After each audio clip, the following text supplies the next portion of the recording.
Hey guys, it's John. You're on the JRB Tree Climbing channel. As always, refer to my website, jrbtreeclimbing.com, for related information and how to stitch together the most current information. I recently introduced you to a friction hitch called the Longhorn Zenith friction hitch, not to be confused with the Longhorn Agile friction hitch.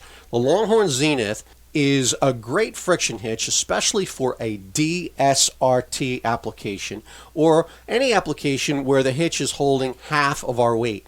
In the introduction video, I showed you how I can climb on it in SRT mode, but it's not quite as performant as its predecessor, this one, the Longhorn Agile. And so for now, I'm going to recommend that if you're doing any SRT applications, use the Longhorn Agile, the one with 2 load loops, and it's also got that auto tending feature which the Longhorn Zenith does not. But for doubled rope applications, like here, let's say I'm on a DSRT application, I can use this very effectively. I've got 4 different ones here to show you. This is a handled variant, and we can vary the number of wraps top and bottom. The standard variant is a 3-2, but I find that adding, and I don't recommend less than 3 or less than 2, but adding double wraps either on the top or the bottom can provide additional hold, and the way that that works is a little bit specific. So for example, here I've got 6mm cord on 8mm rope, which is a 75% ratio, which is really not ideal, and you can see I get a little slip there. But if I get that set properly, usually holds. But I prefer to work with a ratio that's closer to 60%. So I would need a very strong 5mm cord to work on 8. If you do attempt to use this kind of a combination, 6 on 8, I've used a 4-2 combination, and I will tie that for you in a moment. All right, let me strip this down and we'll get started.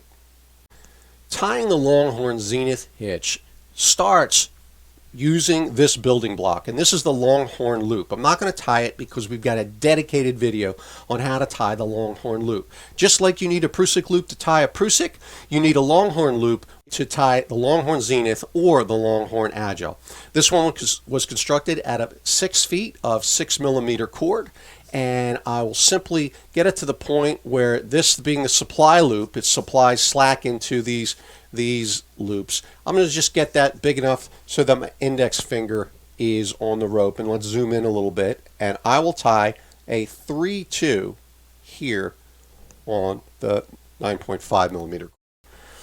I'm going to tie this I'm right-handed, so it's easiest to tie things in the right hand, or Z chirality, and I'm going to place it on top of the rope and go around the back 3 times. So 1, 2, 3 times.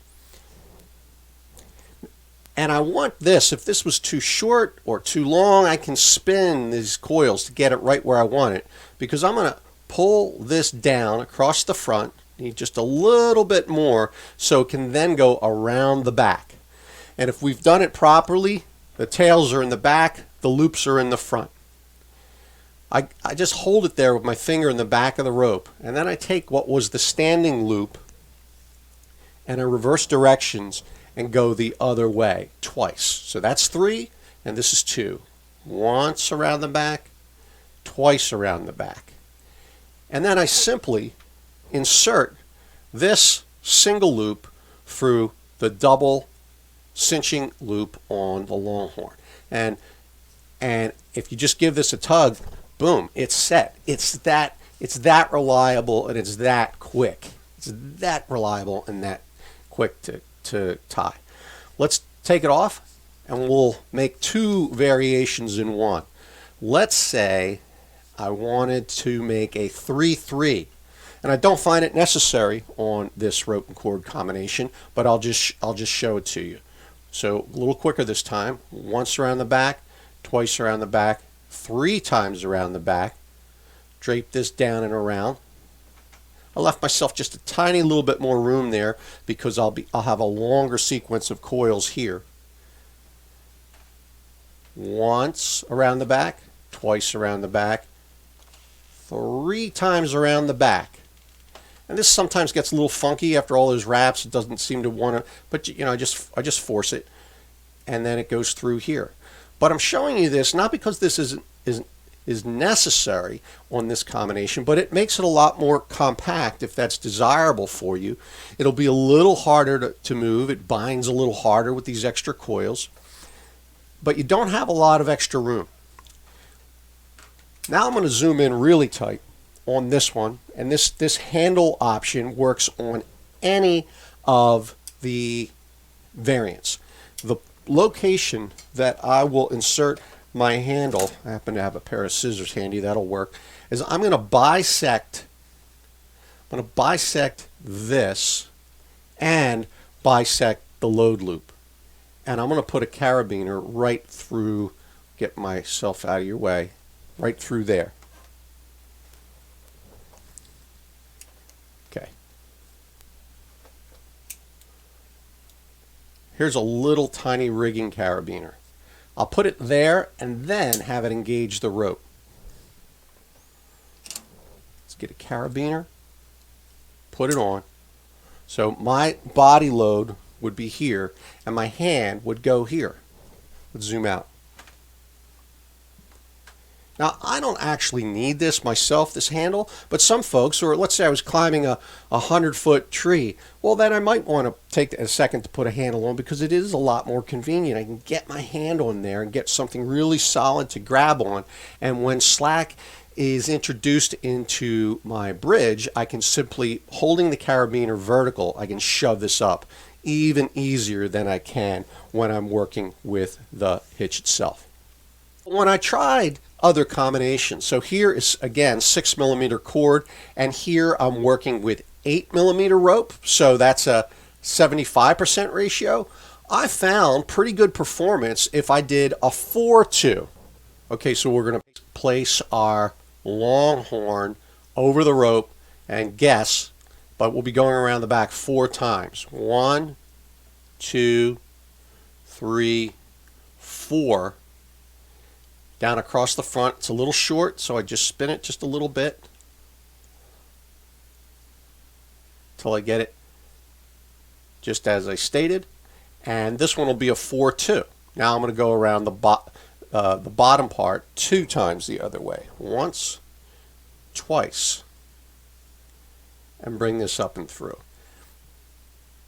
Friction hitches have a personality of their own, and we might have to experiment to find the optimal combination of rope and cord and turns. I won't bring out a 5mm cord on an 8mm rope now, but in some cases I prefer to go with a 3-3 on 5mm, 5-on-8. And so those are variables, but in general I prefer to use at least 3 up top, never 2. So it's either a 3-2, a 4-2, or a 3-3. They are the options. In terms of the feel of the knob in your hand without a handle, I find it to be fairly ambidextrous. It feels pretty good in my left hand and it feels pretty good in my right hand, but there's just a slightly more ergonomic in this fashion. And so when I'm rigging up a DSRT system like you see here on the right, I do prefer to have them tied in the opposite chirality.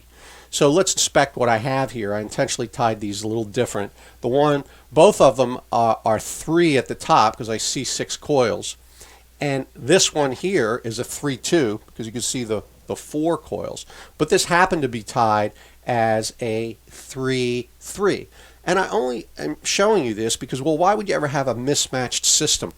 Whether it's a 3-2 versus a 3-3, or whether it's a 3-2 versus a 4-2, the point is a DSRT system is a great testing device. You can climb this way with one in one hand, one in the other hand, and get a feel for which one has better performance. But what I'm going to do now is just going to untie this and tie it one last time to match this, but in the S chirality. If you got your terms straight, starting from left to right, and going in the Z or right-handed chirality, that makes a hitch that feels best in my left hand. And that's convenient because that's the easier way that for me to tie it. And in my convention of rigging a rope up in a tree, I go up the right side, down the left side. So if I ever need to remove a hitch, it's always the one on my left side, and the one on the right side stays in place. So that's just a handy coincidence. But let's go ahead and tie a left-handed variant. I place the cord over the rope, guess how much I need, and I'll go around 3 times. Once, twice, 3. That's how many trips it took around the back. I drape it down in front and around the back and just hold it in place while I reverse direction and grab the other side and go around the back once, around the back twice, and then bring this working loop through the double loop at the end of the Longhorn and give that a yank, and you're ready to climb. And these two are symmetrical opposites of one another and provide a nice knob for me to climb. Okay, now, and let's simulate a real climbing scenario. I've got a paracord preset up over a tree crotch. I get to my tree in the morning. I put that paracord preset there yesterday or last week or 20 years ago. But I'm going to climb the tree, and so I take my Longhorn Zenith or my end loop or both, and I clip it onto the end of the paracord at the bottom of the ground, at the ground, and I start to rig that up. And it gets stuck because, could be that the crotch is too tight, or it could be that a branch fell into the crotch, or there's some bark in the crotch. There's all kinds of reasons where this could get stuck if you're using a tight crotch and you're standing there at the bottom of the tree, and how am I going to get up here? Well, it's no problem. You're just going to back it off. You're simply going to pull the system back down to you, and once it's on the ground, you're simply going to remove this from, and it's so easy to do, right? It's so easy to pop on and pop off, just to improvise and build a climbing system. And now we can send this up. Now I would have had a JRB end loop on there, so let's just simulate that. Goes up and over, and here's the other side of my system waiting for me, right, on the right side. But all I have to do is tie a Longhorn Zenith. And I can do this just so reliably. And of course, we've got to practice our hitches. We've got to make sure we know how to tie them. But unlike the Longhorn Agile, which requires a specified starting length, and we might not always get it perfect the first time, not so with the Longhorn Zenith. It's that reliable to tie. So you'll be seeing that on some of my DSRT systems. If you need to make one in just a minute, it's that quick to build a climbing system. But in general, as stated earlier, if you needed to know only one friction hitch, it would still be the Longhorn Agile. Thank you, guys.